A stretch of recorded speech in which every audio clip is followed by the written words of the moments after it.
Social media پر جب live چل رہا ہوتا ہے جیسے خاص طور پر مدنی مذاکرہ، تو اس میں ایک اکثر لوگ ایک میسج کر رہے ہوتے ہیں، لائیو کے دوران ہی سوالات بھی آ رہے ہوتے ہیں، اس میں کچھ ایک تعداد ہے وہ یہ لکھتی ہے، جیسے ابھی بھی ایک میسج آیا ہوا ہے کہ آپ لوگ بدعت کیوں کرتے ہیں، اور بدعت کے بارے میں بدعت نہیں کرو، بدعت نہیں کرو، ایک تعداد. اور پھر ان کو جوابات بھی، ہمارے جو کچھ اسلامی بھائی ہوتے ہیں چاہنے والے، ان کو جوابات بھی دے رہے ہوتے ہیں. تو کبھی کبھار میرا دیکھنا ہوا ہے تو اس سے ایسا لگ رہا ہوتا ہے جیسے بدعت کا مطلب بھی نہیں پتہ ہوتا لوگوں کو بدعت کیا ہے، اور بس اس پر بحث کر رہے ہوتے ہیں. اور مدنی مذاکرہ بھی چل رہا ہوتا ہے یا کوئی علم دین کی محفل چل رہی ہوتی ہے اس کے دوران بھی، تو کوئی اسپیسیفک یا کوئی ایک پرٹیکولر چیز پر بھی نہیں بول رہے ہوتے کہ آپ یہ بدعت کر رہے ہیں اور بدعت نہیں کرو. تو ایسے لوگوں کو کیا سمجھائیں یا کیا جواب دیں یا کس طرح ان کو ہینڈل کریں؟ وَإِذَا خَاطَبَهُمُ الْجَاهِلُونَ قَالُوا سَلَامًا. ایسوں کا جواب جو ہے نا، جواب نہ دینا یہ جواب ہے. ایک جو بازار کو ہرا ہے تو یہ بہت چالاک ہوتے ہیں، سمجھے. یہ ہمارے بھولے والے اسلامی بھائی سمجھتے نہیں ان باتوں کو.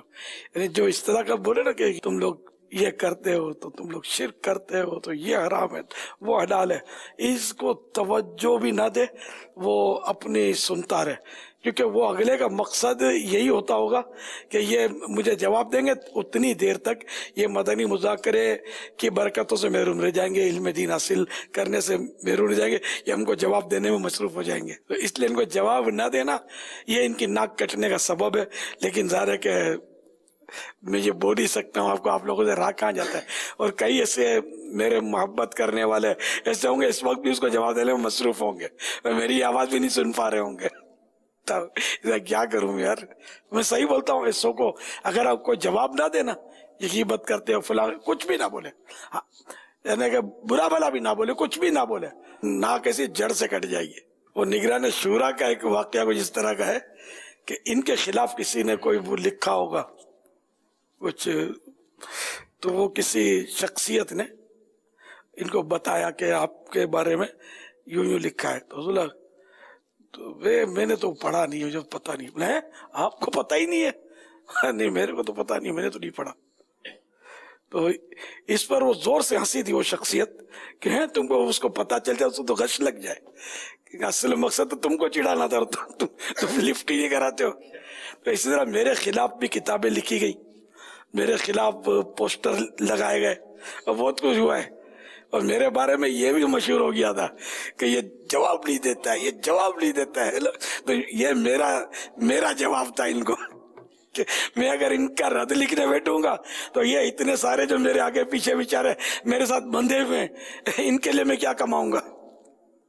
اب جو بال بچے والا ہو، 10-5 جس کے بچے ہوں، اب وہ کوئی اس کو چھیڑے، اس کو جواب دینے بیٹھے تو اس کے تو گاہک چلے جائیں گے نا، تو وہ کبھی بھی اپنی دکانداری نہیں چھوڑے گا.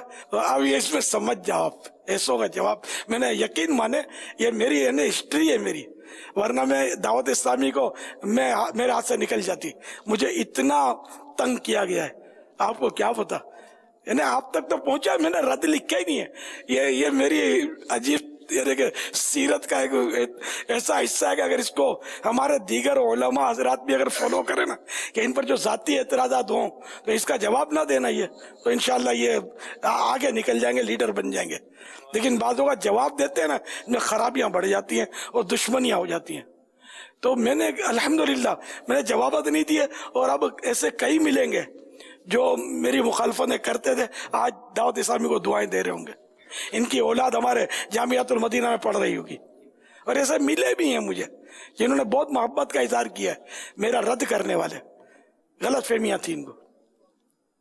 میں جواب دینے سے بلکہ میں تو پڑھتا بھی پورا، میرے خلاف کتابیں کوئی میں نے پڑھی تھوڑی، ایک بھی کتاب نہیں پڑھی. یہ خالی ٹائٹل دیکھ لیا کہاں یہ میرے خلاف ہے، اکا دکا کوئی ورق گردانی کر لی. اپنے اتنا ٹائم ہی نہیں ہے، صحیح بات ہے، فرصت ہی نہیں ہے الحمدللہ. تو ایسے بن جاؤ. یہ بھلے بولتے رہے، یہ بدعت پر آپ نے جواب دیا نا تو یہ بولے کہ تم شرک کرتے ہو، یہ اور آپ کو بھڑکائے گا. تو یہ ان کو جواب نہیں دو گے نا تو یہ خاموشی سے یہ اپنا راستہ بدل دیں گے. اللہ ان کو عقل سلیم دے. یہ سنیں گے نا انشاءاللہ تو ان کے دل میں حق اترے گا. یہ سنتے بھی نہیں ہیں، یہ سننے بھی نہیں دیتے. یہ کافروں کا بھی طریقہ تھا کہ چلاتے تھے، اور سرکار صلی اللہ تعالیٰ علیہ وآلہ وسلم کی تبلیغ جو تھی وہ صحابہ کرام کے کانوں میں نہ جائے. تلاوتیں ہوتی تھی، قراءتیں ہوتی تھی، نمازوں میں چلاتے تھے، چیختے تھے کفار کہ مسلمانوں کی توجہ ہٹا دیں.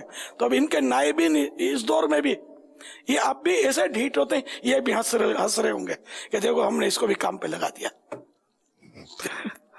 تو میں کام پر غلط نہیں لگاؤں، میں اپنے بندوں کو بچا رہا ہوں کہ تم ان کے چکروں میں مت پڑو. تو انشاءاللہ میرا یہ بولنا فائدے سے خالی نہیں ہوگا انشاءاللہ. صلو علی الحبیب صلی اللہ تعالی علی محمد.